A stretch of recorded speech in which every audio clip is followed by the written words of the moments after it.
گھر میں بے نمازی سے کیسا رویہ رکھیں؟ اگر پورے گھر میں کوئی ایک شخص ایسا ہو جو نماز کا پابند ہو، باقی اس کے ماں باپ بہن بھائی کوئی نماز نہیں پڑھتا، تو کیا اس کے لیے جائز ہے کہ ان کے ساتھ سخت رویہ اختیار کرے یا ڈانٹ پیٹ کرے کہ وہ بھی نماز پڑھیں؟ محمد ثقلین چنیوٹ سے۔ نہیں جی، آپ کے لیے جائز نہیں ہے۔ گھر کا سربراہ تو ماتحتوں پہ سختی کر سکتا ہے، جو سربراہ نہیں ہے ماتحت ہے، آپ تو خود ماتحت ہیں اپنے گھر والوں کے، تو آپ کے لیے سختی کرنا بالکل جائز نہیں ہے۔ اللہ کا شکر ادا کریں کہ پورے گھر میں اللہ نے آپ کو نماز کی توفیق دی، اس پہ مضبوطی سے قائم رہیں اور اپنے والدین بہن بھائیوں کو محبت سے پیار سے سمجھاتے رہیں۔ گھر میں ہو سکے تعلیم کا انتظام کریں، ان کے لیے دعا کریں، بس اتنا کافی ہے۔ سختی کرنا آپ کے لیے ٹھیک نہیں ہے، اس سے فائدے کے بجائے الٹا نقصان ہوگا اور نہ آپ کے پاس اس کی اتھارٹی ہے۔ نماز میں قبلہ رخ پاؤں رکھنے کا حکم۔ میرے پاؤں میں چوٹ لگی ہے اور ڈاکٹر نے پاؤں سیدھا رکھنے کے لیے کہا ہے، میں نماز کے لیے قبلہ رخ پاؤں رکھتا ہوں، اس میں کوئی حرج تو نہیں ہے؟ محمد احمد یو پی سے۔ نہیں، کوئی حرج نہیں ہے، بلکہ نماز میں اگر کسی کے لیے پاؤں فولڈ کرنا مشکل ہو تو کرسی پہ نماز پڑھنے سے ہزارہا گنا بہتر ہے کہ زمین پہ آپ قبلے کی طرف پاؤں رخ کر کے نماز پڑھو۔ تو اس لیے ایسے موقع پہ آپ زمین پہ بیٹھیں اور قبلے رخ پاؤں کریں، کوئی گناہ نہیں ہے انشاءاللہ اس میں۔ نارملی حالات میں تو قبلے کی طرف پاؤں کرنا ٹھیک نہیں ہے، لیکن اس کنڈیشن میں بالکل جائز ہے۔ کرسی پہ بیٹھنے سے بہتر ہے آپ زمین پہ بیٹھ کے پاؤں قبلے رخ کر لیں، وہ ٹھیک ہے۔ 4 مہینے کی جگہ چلے سے واپس آ جانا، سبحان اللہ۔ 4 مہینے کی جماعت میں گیا تھا اور گھر کی کسی پریشانی کی وجہ سے چلہ لگا کر واپس آ گیا۔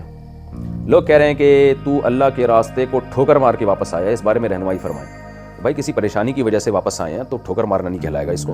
کوئی احرام باندھ کے تو نہیں گئے تھے نا کہ جب تک وہ طواف زیارت نہ ہو جائے، تو جب تک وہ قربانی نہ ہو جائے تو احرام کھل ہی نہیں سکتا۔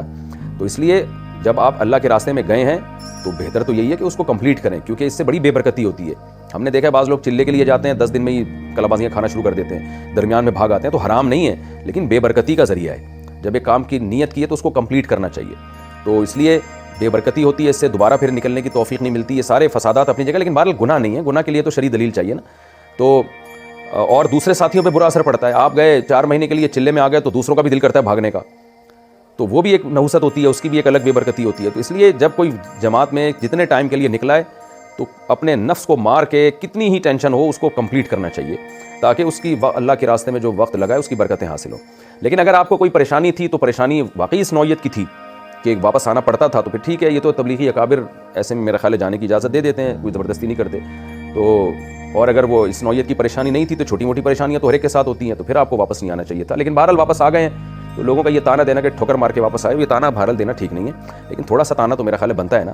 اس لیے بنتا ہے کہ اس طرح اگر لوگ درمیان میں بھاگ کے واپس آنے لگیں تو پھر بہت سارے لوگ بھاگ جائیں گے، تو تھوڑا بہت آپ بھی برداشت کر لیں، تھوڑا لوگ برداشت کریں، تو کوئی درمیانی رائے اختیار کریں۔ میں یہ نہیں کہہ رہا کہ بالکل لوگ بھی کچھ آپ کو نہ کہیں، تو تھوڑا سا لوگ ٹھوکر مارنے کے بجائے ہلکا لفظ استعمال کر لیں، لوگ کہیں کہ یار غلط کیا آپ نے، آپ کو چاہیے تھا ٹائم پورا کرتے، بس اتنا کہہ دیں کافی ہے۔ اور اگر واقعی آپ کو کوئی پریشانی تھی جو بہت ہی خطرناک، جیسے ایسا ہو کہ آپ اگر نہیں آتے تو پیچھے نقصان ہوتا، پھر تو بعض کنڈیشن میں واپس آنا لازم بھی ہو جاتا ہے۔ جیسے آپ کے بوڑھے باپ بیمار ہو گیا، اس کا علاج کرنا ہے، کوئی پیچھے ہے نہیں، تو پھر تو آپ کے لیے واپس آنا واجب ہے، اور ایسے میں تبلیغ کے اکابر بھی آپ کو حکم دیں گے بھائی آپ جاؤ، تو یہ ایسی کوئی شرعی عذر ہو پھر ایک الگ بات ہے۔